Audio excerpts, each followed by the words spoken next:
encouraging that we have so many people here tonight. And obviously, you are all concerned about this problem. And I'm asking myself what we as civilians can do that's effective. I want to ask, should we leave everything up to the diplomats? It seems so far it's been diplomats, not that I'm putting diplomats down, we need diplomats, of course, but it seems to me, in thinking about it, just while you were talking, in between, that public pressure has been effective here in this country in many ways.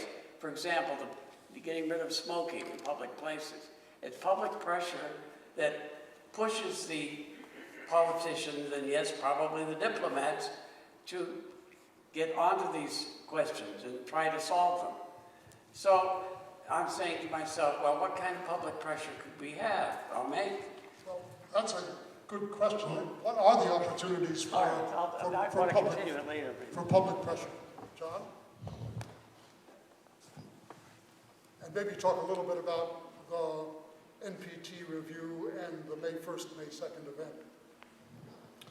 Right. Well, I'm not quite sure what the opportunities for public pressure are with regard to a Middle East zone free of WMD.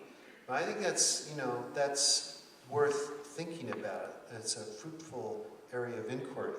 On nuclear disarmament generally, I have a few ideas, and some of the people who are here today can add to this. Next, starting May 3rd is the 4-week NPT 5-year review conference I already mentioned.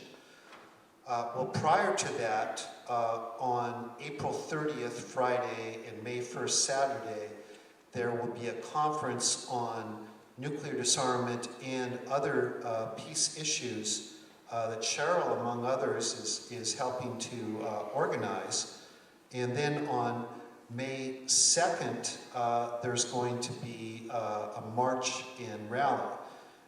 So that's one place for some public pressure to be exerted.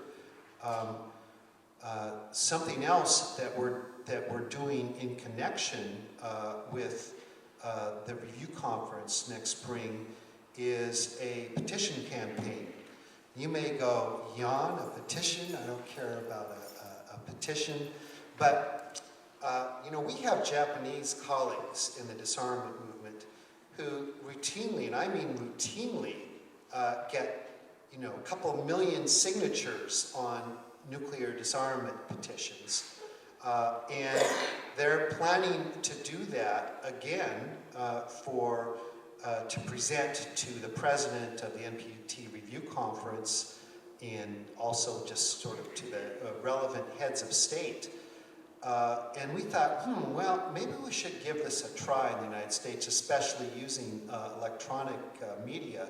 So you'll see in your packet that there's a petition to Obama, quotes some of what he said in Prague, and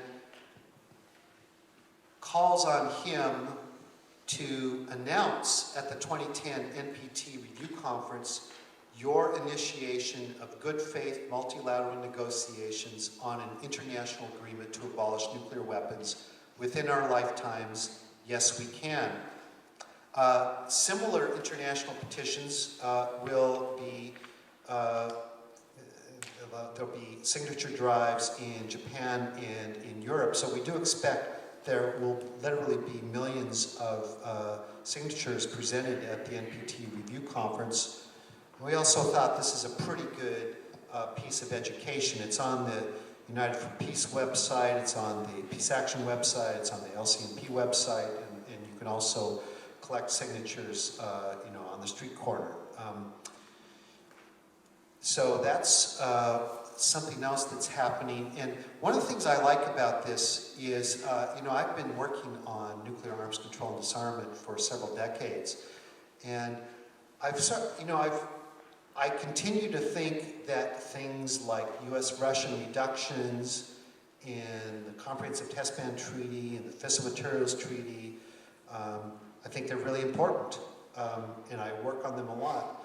But I've gradually come to realize if we don't start asking for, in a really strong way, if we don't start asking for the global elimination of nuclear weapons, we're not going to get it.